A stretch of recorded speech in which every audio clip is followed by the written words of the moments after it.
매일 묵상 23년 1월 31일 화요일 주일을 거룩하게 지킵시다. 민수기 15장 32절에서 41절 말씀. 이스라엘 백성들이 광야에 있을 때 안식일에 나무를 줍고 있는 한 사람을 발견했습니다. 그 사람이 나무를 줍고 있던 것을 발견한 사람들이 그 사람을 모세와 아론과 온 회중에게 데려와 그를 가두어 놓았습니다. 그를 어떻게 해야 할지 분명하지 않았기 때문입니다. 그러나 여호와께서 모세에게 말씀하셨습니다. 그 사람은 죽어야 한다. 온 회중이 진 밖에서 그를 돌로 쳐야 한다. 그래서 온 회중이 여호와께서 모세에게 명령하신 대로 그를 진 밖으로 데려가 돌로 쳐 죽였습니다. 여호와께서 모세에게 말씀하셨습니다. 이스라엘 백성들에게 말해 일러라. 대대로 너희는 너희 겉옷 끝자락에 청색끈으로 술을 달라. 이 술들은 너희가 보고 여호와의 모든 명령을 기억해 그것들을 행하고 너의 마음과 눈을 따라 음란하게 되지 않도록 하기 위한 것이다. 그러면 너희는 내 모든 명령들을 기억하고 그대로 행해 너희 하나님 앞에 거룩하게 될 것이다. 나는 너희 하나님이 되기 위해 너희를 이집트에서 이끌어낸 너희 하나님이다. 나는 너희 하나님 여호와다. 아멘. 묵상 길잡이. 안식일을 거룩하게 지키라는 하나님의 명령을 기억하며 주일에 경건하게 예배를 드리고 복음을 위해 봉사하게 합니다.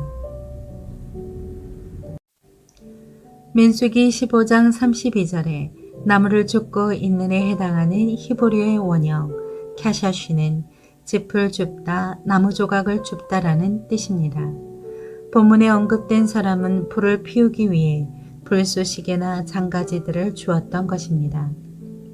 하나님은 노예로 살던 이스라엘 민족을 구원하셔서 자유로운 하나님의 백성이 되게 하셨고 안식을 누리게 하셨습니다.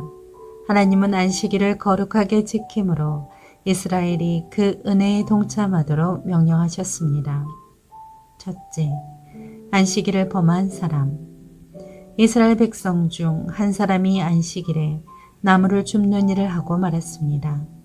하나님이 안식일에 그 어떤 일도 하지 못하도록 경고하셨음에도 그가 아무렇지도 않게 무시해버렸던 것입니다.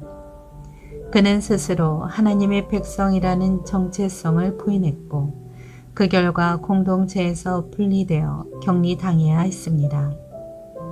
둘째, 공동체적 사명. 사람들이 안식일을 범한 사람을 모세와 아론과 온 회중 앞으로 끌고 왔습니다. 이는 이스라엘 사람 모두가 보는 앞에서 율법에 따라 공정하게 문제를 처리하겠다는 뜻이었습니다. 이처럼 하나님의 말씀은 단지 몇 사람이 아니라 교회 공동체 전체가 힘을 합쳐 지켜나가고 순종해야 합니다.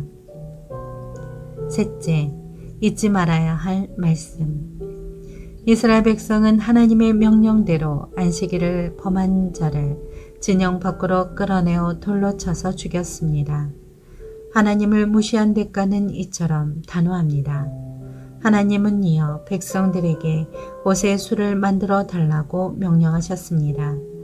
이는 하나님의 말씀을 어디서나 잊지 말고 반드시 기억하라는 뜻이었습니다. 우리는 주일을 거룩하게 지킴으로 하나님의 은혜를 다시 한번 생각할 수 있습니다. 주일은 한 주의 첫날이자 하루하루를 하나님의 은혜로 살게 하는 출발점입니다. 주일 예배 가운데 영혼의 안식을 누리게 하시는 그 은혜를 절대 가볍게 여기지 마십시오. 삶의 적용. 하나님과 재물을 동시에 섬기기는 불가능합니다. 안식일을 지키면서 동시에 사업계획을 세운다는 것은 말이 되지 않습니다. 하나님과 깊은 사랑을 나눈다는 사람이 내내 시계만 들여다본다는 것도 말이 되지 않습니다. 예수를 찬송한다는 자가 가난한 이들을 잡아먹는다는 것도 말이 되지 않습니다. 이렇게 동시다중한 작업을 하면서 여기저기에 마음이 팔려 있다는 것은 진정이를 그치고 쉬지 않는다는 말이요. 성공하려고 미친 듯이 날뛰는 것을 그만두지 않는다는 말입니다. 주의를 거룩하게 지키는 데 방해되는 것들을 결단하여 과감히 제거하십시오. 기도합니다. 주님, 주일과 예배 시간을 무엇보다 소중하게 여기며 살아가게 하옵소서. 예수님의 이름으로 기도합니다. 아멘.